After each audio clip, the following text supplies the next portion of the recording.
আসসালামু আলাইকুম ওরহমতুল্লাহি ওবরকাতুহ।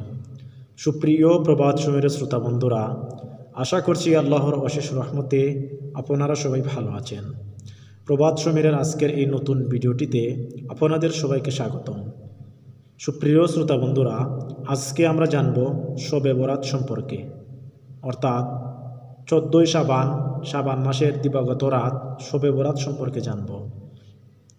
এই বছর 2025 সালের শবে বরাত হচ্ছে 14ই ফেব্রুয়ারি, রোজ শুক্রবার, দিবাগত রাত শবে বরাত।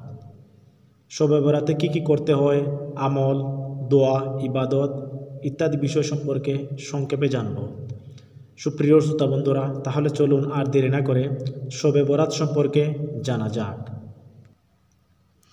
শবে বরাত হচ্ছে শাবান মাসের 14 তারিখ দিবাগত রাতকে শবে বরাত বলা হয়। এ রাতকে ভাগ্য রজনীর রাত বলা হয়। এ রাতে দোয়ার মাধ্যমে আল্লাহ পাক বান্দাদের ভাগ্য পরিবর্তন করে দেন।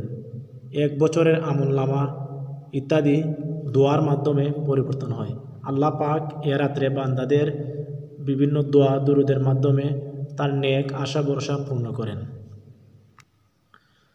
শবে বরাত নিয়ে বিভিন্ন আলিম ওলামাদের মধ্যে মতভেদ রয়েছে।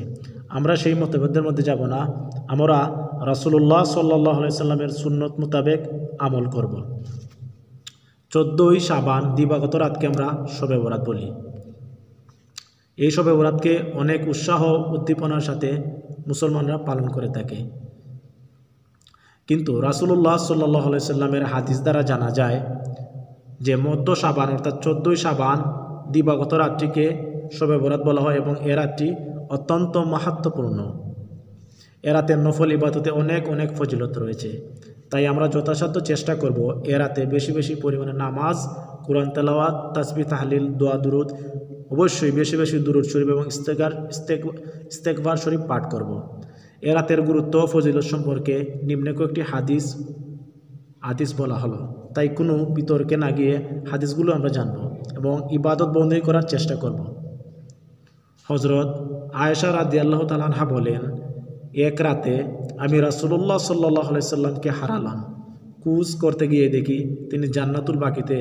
বললেন, আয়েশা, তুমি কি মনে করেছ আল্লাহ এবং তার রাসূল তোমার প্রতি কোনো অবিচার করেন? আয়েশা বললেন, আমি ধারণা করেছিলাম আপনি অপর কোনো বিবির ঘরে গেছেন। তখন রাসূলুল্লাহ সাল্লাল্লাহু আলাইহি সাল্লাম বললেন, আল্লাহ তাআলা অর্ধ শাবানের রাতে নিকটতম আসমানে অবতীর্ণ হন। হুজুর সাল্লাল্লাহু আলাইহি সাল্লাম কি বলেছেন? নবীজি বলেছেন, আল্লাহ সুবহানাহু ওয়া তাআলা শাবানের 14 তারিখ অর্থাৎ শবে বরাতের রাতে অর্ধ আসমানে নেমে আসেন এবং কাল গোত্রের মেষ পালমের পশম সংখ্যারও অধিক ব্যক্তিকে ক্ষমা করেন। তিরমিজি, ইবনে মাজাহ। সুবহানাল্লাহ। আরেকটি হাদিসে হযরত আয়েশা রাদিয়াল্লাহু তাআলা আনহা থেকে বর্ণিত হয়েছে, নবী করিম সাল্লাল্লাহু আলাইহি সাল্লাম এক রাতে তাকে জিজ্ঞাসা করলেন, তুমি কি জানো এ রাতে অর্থাৎ শাবানের মধ্যরাতে কি রয়েছে? তিনি বললেন, ইয়া রাসূলুল্লাহ, তাতে কি রয়েছে? তিনি বললেন, তাতে নির্ধারিত হয় এবছর যত আদম সন্তান জন্ম লাভ করবে তা নির্ধারিত হয়। অর্থাৎ শবে বরাতের রাত্রিতে এবছর যত আদম সন্তান জন্ম লাভ করবে তা নির্ধারণ হয়। এবছর মানুষের মধ্যে যারা মারা যাবে তা নির্ধারণ করা হয়। সুবহানাল্লাহ। তাতে মানুষের কর্মসমূহ উঠানো হয়। এই বছরের এই শবে বরাতের রাত্রিতে মানুষের কর্মসমূহ উঠানো হয়। তাতে অবতীর্ণ করা হয় মানুষের রিজিকসমূহ। সুবহানাল্লাহ। অর্থাৎ শবে বরাতের রাত্রিতে বান্দাদের সকল মানুষের রিজিকসমূহ অবতীর্ণ করা হয়। অতঃপর হযরত আয়েশা রাদিয়াল্লাহু তাআলা আনহা রাসূলুল্লাহ সাল্লাল্লাহু আলাইহি সাল্লামকে জিজ্ঞাসা করলেন, হুজুর, কোনো ব্যক্তি কি আল্লাহর রহমত ছাড়া বেহেশতে যেতে পারবে না? বললেন, কোনো ব্যক্তি আল্লাহর রহমত ব্যতীত বেহেশতে যেতে পারবে না। আল্লাহর রহমত ছাড়া কোনো ব্যক্তি জান্নাতে প্রবেশ করতে পারবে না। একথা তিনি 3 বার বললেন। আয়েশা রাদিয়াল্লাহু তাআলা আনহা বলেন, তখন আমি জিজ্ঞাসা করলাম, আপনিও না? তখন তিনি আপন মাথায় হাত রেখে বললেন, আমিও না। তবে যদি আল্লাহ পাক নিজ রহমত দ্বারা আমায় ডেকে দেন তাহলে আমি যেতে পারব। কথাটি 3 বার বললেন, তবে যদি আল্লাহ পাক নিজ রহমত দ্বারা আমায় ডেকে দেন। মেশকাত, বাইহাকি, দাওয়াতে কবির। হজরত আলী রাজিয়াল্লাহু তাআলা আনহু বলেন, রাসূলুল্লাহ সাল্লাল্লাহু আলাইহি সাল্লাম ফরমান, যখন অর্ধ শাবান আসে তখন তোমরা রাতে নামাজ পড়ো, অর্থাৎ শবে বরাতের রাত্রিতে রাতে নামাজ পড়ো, নফল ইবাদত করো এবং দিনে রোজা রাখো। কেননা সেদিন সূর্যাস্তের সময় আল্লাহ পাক নিকটতম আসমানে নেমে আসেন এবং বলতে থাকেন, কোনো ক্ষমা প্রার্থনাকারী বান্দা আছো কি যাকে আমি মাফ করে দিই? সুবহানাল্লাহ। আল্লাহ সুবহানাহু ওয়া তাআলা অর্ধ আসমানে নেমে এসে এই কথা বান্দাদের উদ্দেশ্যে বলতে থাকেন, কোনো রিজিক প্রার্থনাকারী আছো কি যাকে আমি রিজিক দিই? অর্থাৎ কোনো বান্দা রিজিকের জন্য প্রার্থনা করবে, দোয়া করবে এই রাত্রিতে, আল্লাহ সুবহানাহু ওয়া তাআলা তাকে রিজিক দেন। কোনো বিপন্ন ব্যক্তি আছো কি, অর্থাৎ কোনো বান্দা বিপদ আপদ বালা মুসিবতে আসো কি, তাকে আমি মাফ করে দিই, তাকে এই বিপদ থেকে মুক্তি করে দিই। সুবহানাল্লাহ।